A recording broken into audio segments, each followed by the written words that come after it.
Bismillahirrahmanirrahim. Assalamualaikum warahmatullahi wabarakatuh. Alhamdulillah wassalatu wassalamu ala Rasulillah wa ala alihi wa ashabihi wa mawalah amma ba'du. Teman-teman semuanya, di pembelajaran PAI di bab 1 ini berkaitan dengan Al-Quran dan Sunnah sebagai pedoman hidup. Kalian tentunya sudah tahu bahwasannya Allah Subhanahu wa ta'ala mengutus para nabi dan rasulnya. Mereka itu bertugas membimbing umatnya ke jalan yang benar agar selamat dunia dan akhirat. Rasulullah Shallallahu Alaihi Wasallam itu adalah rasul terakhir. Islam sebagai agama yang dibawanya itu merupakan ajaran dan petunjuk paling lurus dan benar. Semua ajaran tersebut terdapat pada Al-Quran dan hadis. Al-Quran itu menjadi petunjuk, penjelas dan pembeda antara kebenaran dan kebatilan. Al-Quran turun dengan pesan dan ajaran yang bersifat universal. Oleh karena itu, hadis pun memiliki peranan penting untuk memberikan rincian atau penjelasannya. Nah, seorang yang beriman terhadap Al-Quran itu harus percaya pula terhadap hadis sebagai sumber ajaran Islam setelah Al-Quran. Al-Quran dan hadis itu memiliki peranan yang sangat penting untuk menjadi pedoman dalam menjalani kehidupan. Nah, setelah kalian tahu bahwasannya Al-Quran dan hadis sebagai sumber ajaran Islam, apakah kalian sudah menerapkan dalam kehidupan sehari-hari? Allah berfirman dalam surat An-Nahl ayat ke-64 yang artinya, dan kami tidak menurunkan kepadamu Alkitab, yaitu Al-Quran ini, melainkan agar kamu dapat menjelaskan kepada mereka apa yang mereka perselisihkan itu dan menjadi petunjuk dan rahmat bagi kamu yang beriman. Nah, untuk memperdalam bab ini, kalian dapat terbantu oleh beberapa kata atau kalimat kunci. Pahami beberapa kata kunci ini. Yang pertama yang akan kita bahas adalah berkaitan dengan definisi Al-Quran dan hadis, kemudian fungsi hadis terhadap Al-Quran, dan kandungan surat An-Nisa ayat ke-59 dan Quran surat An-Nahl ayat ke-64 tentang kedudukan hadis terhadap Al-Quran. Baik, teman-teman semuanya, yang akan kita pelajari di awal adalah berkaitan dengan definisi Al-Quran. Nah, kalian tentu sudah mengetahui definisi Al-Quran. Al-Quran secara bahasa itu berarti bacaan, yang diambil dari kata qoro'a, berarti membaca. Al-Quran itu menjadi bacaan wajib orang beriman. Al-Quran hendaknya dibaca, dipahami, dan diamalkan, karena ia adalah wahyu dari Allah kepada Rasulnya. Jadi Al-Quran itu didefinisikan sebagai wahyu Allah yang menjadi mujizat dan diturunkan kepada Nabi Muhammad SAW, ditulis dalam mushaf, diriwayatkan secara mutawatir, dan membacanya bernilai ibadah. Al-Quran itu berbahasa Arab dan tertulis dalam mushaf mulai dari surat Al-Fatihah sampai An-Nas. Selain definisi ini, kalian dapat mencari informasi mengenai definisi Al-Quran menurut para ulama. Pada bab ini terdapat 2 ayat menjadi inti materi, yaitu dari surat An-Nisa ayat ke-59 dan surat An-Nahl ayat ke-64. Kandungan ayat ini nanti akan berhubungan dengan kedudukan Al-Quran dan hadis sebagai pedoman hidup. Kemudian teman-teman semuanya, bahwa yang kedua adalah tentang hadis, pengertian hadis. Ini hadis ini adalah sumber hukum yang kedua setelah Al-Quran. Orang yang beriman kepada Al-Quran sebagai sumber hukum Islam juga harus percaya kepada hadis sebagai sumber hukum Islam. Terdapat ragam kata yang hampir sama dengan hadis ya. Kita sebut dengan ada di sini ada sunnah, kemudian ada khobar, ada asar ya. Namun keempat kata ini memiliki perbedaan.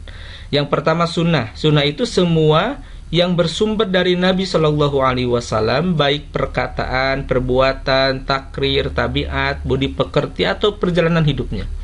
Kemudian ada hadis. Hadis itu adalah perkataan, perbuatan, dan takrir yang bersumber dari Nabi Shallallahu Alaihi Wasallam. Ada pula ulama yang menyamakan sunnah dengan hadis. Kemudian ada yang dinamakan dengan khobar. Khobar itu ada sesuatu yang berasal atau disandarkan kepada Nabi Muhammad Shallallahu Alaihi Wasallam. Kemudian yang terakhir ada asar. Asar itu sesuatu yang disandarkan kepada sahabat dan tabi'in. Kemudian ada yang disebut dengan fungsi hadis. Apa sih fungsi hadis ya?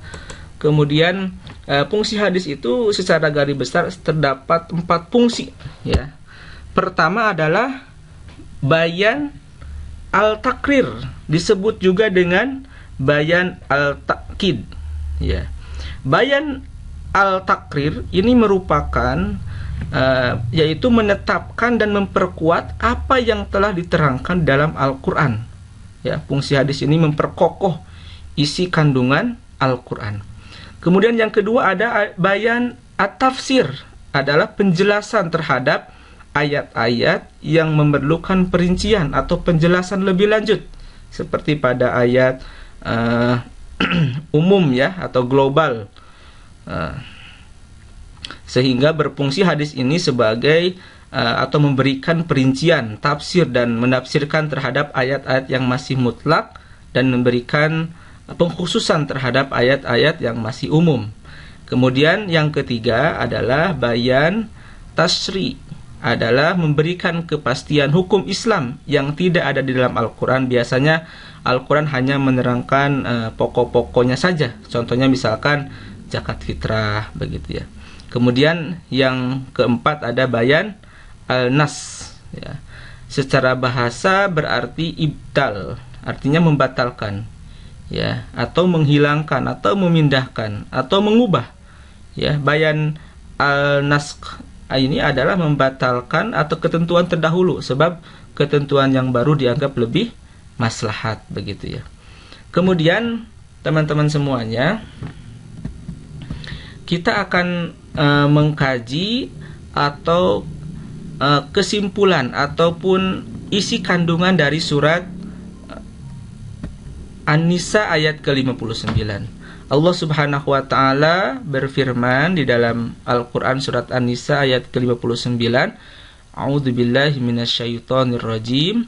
Ya ayyuhalladzina amanu atii'ullaha wa atii'ur rasul wa ulil amri minkum. Fa in tanaza'tum fi syai'in farudduhu ilallahi war rasul in kuntum tu'minuna billahi wal yaumil akhir. Dzalika khairu wa ahsanu ta'wila. Yang artinya wahai orang-orang yang beriman, taatilah Allah dan taatilah Rasul, yaitu Nabi Muhammad, dan ulil amri, yaitu pemegang kekuasaan di antara kamu.